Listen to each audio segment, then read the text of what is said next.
Hi, Jennifer. Hey Liz, how's it going?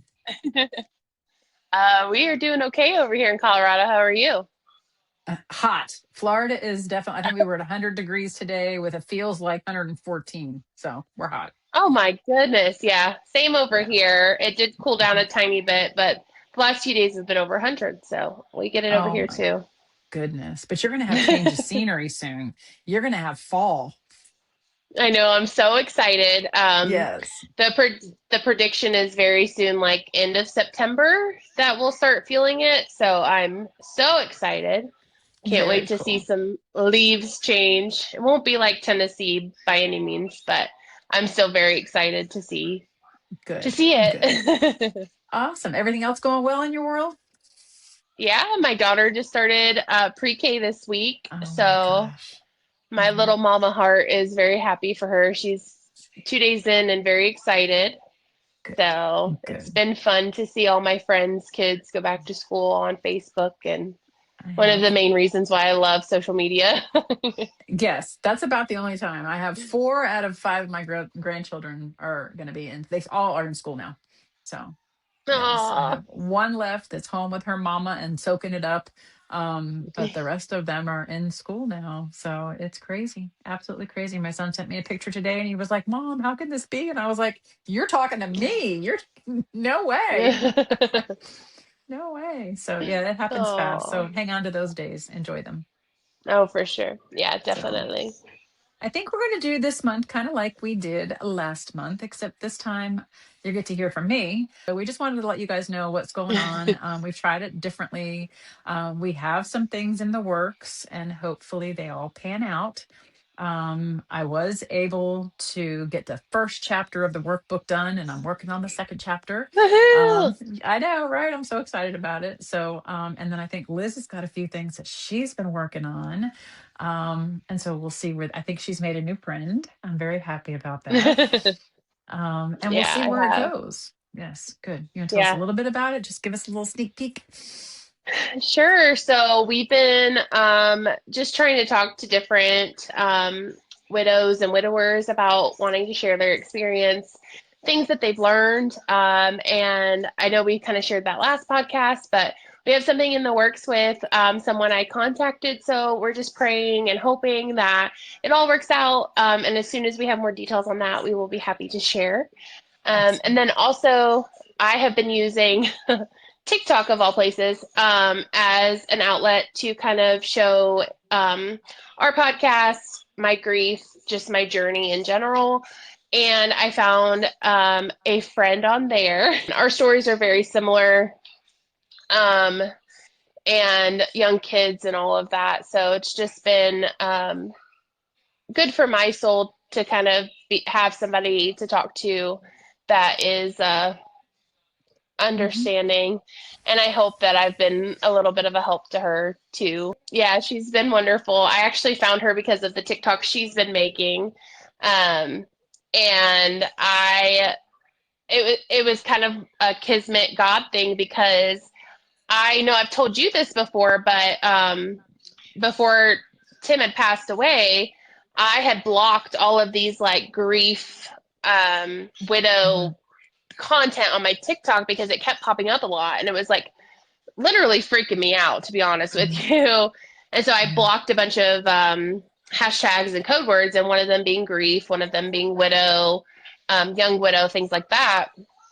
And she one day pops up on my For You page, didn't even like register at first that technically I shouldn't have seen her TikTok because You had blocked that kind of stuff. exactly. And we've talked about that since, and we just kind of feel like it's a God thing. So I'm happy Good. to have her in my life, and always grateful for all my friends that check on me, my normal griefy Hmm. self, and they're like, "Are you Hmm. okay?" So I'm just thankful to have Good. people in my life that do care about me, and it's a nice reminder because Absolutely. sometimes even when you do have people, you still feel Hmm. alone. So it's just a Hmm. nice reminder to be loved. So That's right. And it reminds us to also reach out to other people. It does for me. absolutely. Hey, I haven't heard Yeah. from so and so lately, or sometimes I try to like drop a card in the mail. Just so that way I can say what I want to say. I drop it in the mail, and then it's a nice surprise when they go to their mailbox in a couple of days and they get something. And then I have forgotten that I did it, and somebody will text me like, "Oh, thanks for the card." And I was like, "Oh yeah, oh yeah, that's about the time. Yeah, okay, I remember now." So, For sure. just For yeah. sure. Yeah. So you just never know. You never know what kind of impact you're making on somebody's life. And that's what we hope we're doing here, is making a positive impact, Absolutely. obviously, and bringing our perspective and our faith into your home. And we hope that you have enjoyed what you've seen so far, and that you will like, share, and follow, so that maybe somebody else who needs it will also be able to see it. So we have greatly appreciated everybody, all your comments that we've had so far. I know people are like, "Oh, Jennifer, I'm so glad you talked about that one, or you guys did that, because it was really Mhm. helpful and it came at the right time." So we want to keep doing those things. And if you have any suggestions that Yeah. you would like for us to talk about when it comes to grief, or maybe something that you're feeling, I think I put something out on our Facebook page this week about, which I'm trying to get better at, but this week I posted, like, what is the one thing, or maybe more than one thing, that when you get in that moment and you're feeling sad, or you're feeling, that grief is really heavy, what's that one? Somebody put music, and that's honestly, I have the playlist that I played over and over and over again. I still have it, and I don't listen to it a whole lot, because obviously it brings up those memories, and it makes them very fresh again.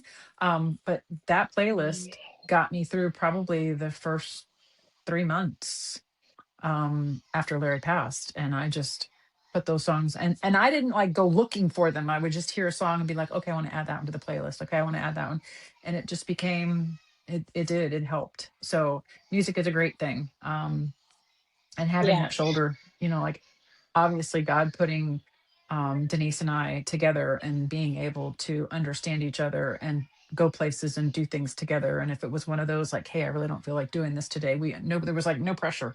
You just do whatever you need to do. And both of us Right. having lost our husbands, she just August 7th was when her husband passed. And then, of course, Larry's is coming up in October. So I kind of, as soon as I see her and I'm like, oh, it's August 7th, and I know just a couple months later, it means I'm going to probably be doing the same thing, just those Oh, memories. yeah. So, but yeah. Yeah. So, but yeah, great. Thanks for listening. We're really glad that you all are here. And again, don't forget to like, share, and follow. We're here and we're praying for you. If there's Awesome. something specific you want us Absolutely. to pray for, please let us know what you want us to pray for. So we will. Yep. So Absolutely. Well, thanks, Jennifer. I will give this all to you now. And this is Grace grace after After Grief, grief, our story for a his story glory. for His glory. Bye, guys. Thanks. Hey guys, it's Jennifer. It's my turn to kind of spend some time with you. So, first of all, I just want to say thank you. Thank you for being here. Greatly appreciate all the shares, and follows, like we talked about. And don't forget, if there's something you want us to talk about, just drop it in the comments. But I was just going to get you kind of updated on what I've been doing lately, and that is cleaning my house out, getting ready to sell it. I think right after Larry first passed, I thought, I will never leave this house. I was going to make it my little farmhouse and live there and just be as happy and content as I could possibly be in that house. Um, and then life changed again, as we all know that it does. It changes constantly. That's what life is all about, is change. I think that's the only thing it's about. I met Mark, and I don't live in that house anymore. And there is no point in holding on to it like a museum. So over the last few months, we ordered a dumpster, because it's funny how when you're there and you have this stuff around you that you've had, when it comes to Larry and his family, they've lived in that house since the 1970s. And so you accumulate a lot of stuff, a lot of stuff. And they also worked out of that house. So there was a warehouse there, a big barn, and the barn was full. So we had to go through it. A lot of stuff we donated. I sold some stuff, and we took care of some things. But what was left was stuff that could only go in a dumpster. And So we ordered a dumpster. I ordered a 30-yard dumpster, which I thought was huge. And I remember first pulling up to the house and seeing it. And I thought, we are never going to fill that up. And I don't want to fill it up. Like, I just don't want to throw stuff away. It was very hard to think about just throwing it away. But I knew that it had to be done. So we started working on it. And within like 3 days, we filled up a 30-yard dumpster, which I don't know if you know how big, like I didn't know how big a 30-yard dumpster was. We used to have a 2-yard dumpster for regular garbage for the business. And we didn't fill it up very often. But a 30-yard, that was huge. Like I could walk in it. It had like barn doors that swung open, and I would go inside and walk in it. It was a big old rusty thing, but it did what it needed to do. But it was taller than me and it was huge. So next thing I know, we had it filled within a few days. Broken things, old things, rusty things, things like I said that nobody could salvage and use. So we filled it up, and it was hard. It was hard dealing with those feelings because I didn't want to be doing that, and I surely didn't expect Mark to be doing that, but he was right there by my side, and that was pretty awesome. But then came the house that literally was exactly the way that I left it. The same furniture, the same clothes hanging in the closet. And I really, really struggled with it because I felt like I was getting rid of him. And I didn't want to do that. So I prayed about it. And I think the answer that I got was,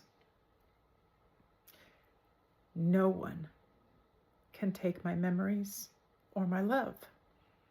I keep those right here. And so that helped. And then, of course, the overwhelming feeling of thinking that I had to do it all. I had to get it all done. It just, every time I would take a step forward, it would take me like 3 weeks to recover from just doing, like a closet, because I had put so much on myself. It was really difficult. So I took a step back, and I'm like I said, I think you guys know I'm a journaler. So I started journaling, and God just laid it on my heart. Prepare the house for the next family to make memories in, like you have memories. And I thought, okay, I can do that. Like I can do that. Makes sense. Like I'm not giving up the house, and I'm not giving up the memories. I have beautiful memories in that house. Well, except for that last night. But I have great memories in that house. And so now it's my job to prepare it for the next family to make memories in. And so then it, became like, I can do this. And the other part of it was, I'm 45 minutes away. So I would think, oh God, I got to go down 45 minutes and I'm going to be there for hours. And then I have to drive 45 minutes home. And it was just unbelievable what I did to myself. Like nobody was doing that to me. I was doing it to myself. So then I thought, no, I'm going to make this a game. I'm going to go down there and I'm going to do one thing. That's it. If it's clean out a closet or clean out a cabinet or what, I'm doing it, and that's it. And I'm not going to do one more thing after that. Even if I feel like I'm on a roll, I'm not going to do it. I'm just going to do one thing. And so it became that. And I started making some serious progress. I have gotten a lot done. And today is, let's see, it's the 11th of August, and we're recording for the August 15th podcast. So it's the 11th of August. And I called a realtor. That's what I've been struggling with. Calling the realtor to actually have her come and look at it and get ready to list it. And that will also motivate me. If I tell her, like, let's say, for example, October 1st listed, then I have a deadline and I know I have to get it done. So that will help me. But knowing those things that, yes, that house is filled with memories, like they say, if walls could talk. Oh my goodness. My sweet mother-in-law prayed over that house. Every room in that house.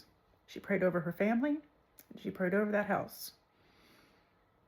And I did the same thing. And it was wonderful. It was absolutely wonderful. It was being with him was exactly what I had prayed for. And we were very happy. And I have great memories. So, that I hope to leave that blessed, anointed house for someone else to do the same thing. That's what I hope. That's what I pray for.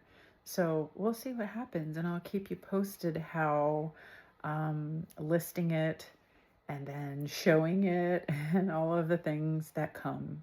I pray for the buyers, whoever they are. I don't know where they're coming from, don't know who they are, but I pray for them, and I pray that it's everything they want in a house. So it's 5 bedrooms. It's got to be for a big family. Big family. So be in prayer with me, please. But then, the next thing I struggle with, you're not going to believe this one. So the house is a huge undertaking as it is. But to close out a checking account with both our names on it, it's been almost 5 years. And today, August 11th, apparently it's been a big day. I don't know why, but today's been a big day. I called and closed out that account. And again, every time I do something like that, it feels like I'm letting go. And I did talk with a friend of mine today who is also a widow. Great person. And we were talking about, because she has also, she's still in the same house. She's not doing that part of it. But how you sometimes feel guilty for being happy after they're gone. And that's what happens. I know that Larry would want me to live my life and be happy. And just because I closed out the checking account or I'm selling the house doesn't mean I'm letting him go. I still get to carry him with me. And the best place is on the faces of Whitney and her sons. It's amazing. I look at that and I think, oh my goodness, he's still here. He's still very much here, because I see him in those children and I see him in Whitney, and all she has to do is laugh and I hear him all over again. So I get to carry those things, and I get to see those people and those smiles. And I'm very thankful that I'm still very much a part of their lives, like they are of mine. It's great. It's really good. These are tears of happiness, total happiness. But you start to feel guilty that you are happy and that you are enjoying life again. And it's crazy what it does to you, like your feelings and your emotions. But we deal with them. And I know for a fact he would not want me to have stopped living.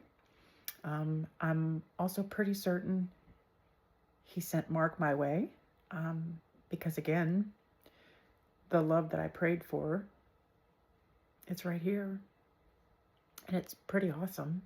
So that part, but at the same time, you struggle with that other person is missing. But we're all going to meet with that at one time. I mean, whether we're losing a loved one, losing a spouse, and being on the other side, or we're the one to go. And I think that's where Grace After Grief has been so important, I know for myself, and I think I can speak for Liz as well, is that not only do we want to help you if you're facing grief, but we want to prepare you for leaving behind those if you were the one to go.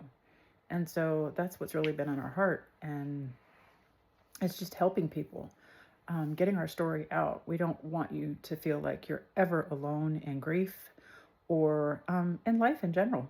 I mean, Liz and I, we talked about that earlier. We just, no matter what the circumstances, we don't want people to feel like they're alone.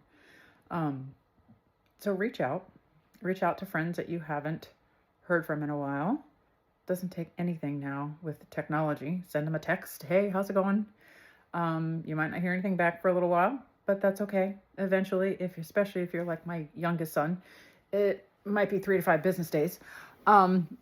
Because he's not real good at texting back most of the time. Sometimes he is, but he's got a busy life. So, but yes, so reach out to people, drop a card in the mail, text them, text them, whatever it happens to be. Let people know that you're thinking about them.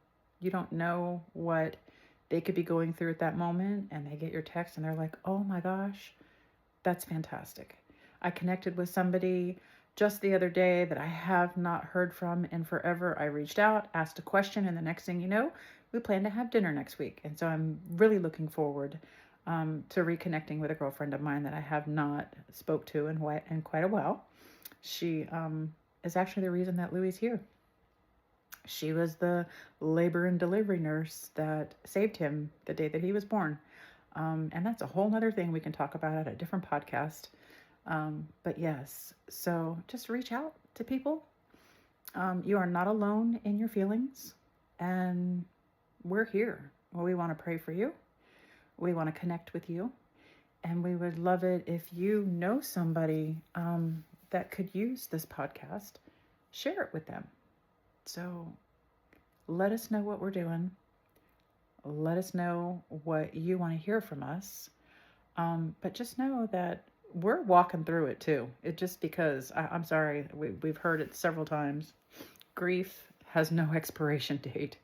It isn't going to go away. You can't put it in a drawer somewhere. You can't file it and say, okay, I'll deal with it later, because it's still there and you're still going to deal with it at some point. You can move on and have joy and grief. No guilty feelings there. You're probably going to feel them, but don't let them linger for long.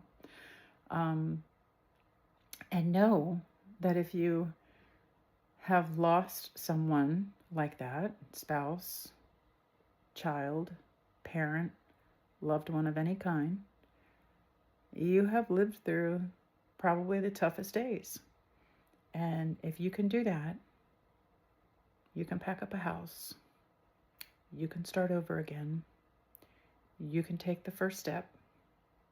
If that first step is just taking a shower and brushing your teeth, you can do that too. You can do hard things. And there's a reason why you're still here. Your story is not over. My story is not over. Liz's story isn't over. And what I choose to do with the days that I have left is literally make the best of them. Because we know. We have no idea when the last day is coming. If I'm not mistaken, I read an article today that tomorrow, the 12th, we're supposed to lose gravity. So let's see how that goes. Maybe you all won't even, none of us will be here to listen to the podcast on the 15th, because we'll all have lost gravity and floated away. I don't know. But I just thought that was kind of funny that we're supposed to lose gravity tomorrow for like 7 seconds. So we'll see how that goes. In the meantime, you've made it through some of your hardest days. You're still here. Be proud of yourself. We're proud of you. And reach out, talk to us, share this podcast. Thank you. Thank you if you've already shared it. I know we have some great followers already, and I appreciate it. Carol, Gina, just to name a few. Thank you. Yeah, let us know whatever we can do. I am working on a workbook like we talked about before. I'm on chapter 2, so hopefully we can get this done quicker. But life, work, packing a house, doing all those things. Sometimes the workbook comes in last, but I'm trying. And that's really all we can do is try. So thank you for listening. I feel like I kind of have rambled on because I don't have my partner with me. She's not asking me questions and talking to me. I just have to do this whole thing by myself, but we did it because we can do hard things. We can do hard things. Don't want to, trust me. Don't want to, but we can do the hard things. And so I just want to end with a prayer that, Father, thank you so much. Thank you for our listeners. Thank you for the people who you have put in our lives. God, thank you so much for each and every one of them. I ask you to bless their lives, bless their families, and watch over all of us. God, thank you. Thank you for your son and what he means to each and every one of us, that we can live in eternity with you and our loved ones that have gone on before us. In your name we pray, amen. If you don't know Jesus, you need to know him, because it makes all the difference in the world. If gravity gives up tomorrow, I know where I'm going, and I'm ready to go. I'm ready to stay too. It's okay, don't worry. I don't plan on doing anything silly. I love my life. I love my family. But if Jesus comes back tomorrow, take me, sister. Take me, take me. So thank you for being here. Thank you for listening. And we'll talk to you soon. God bless you.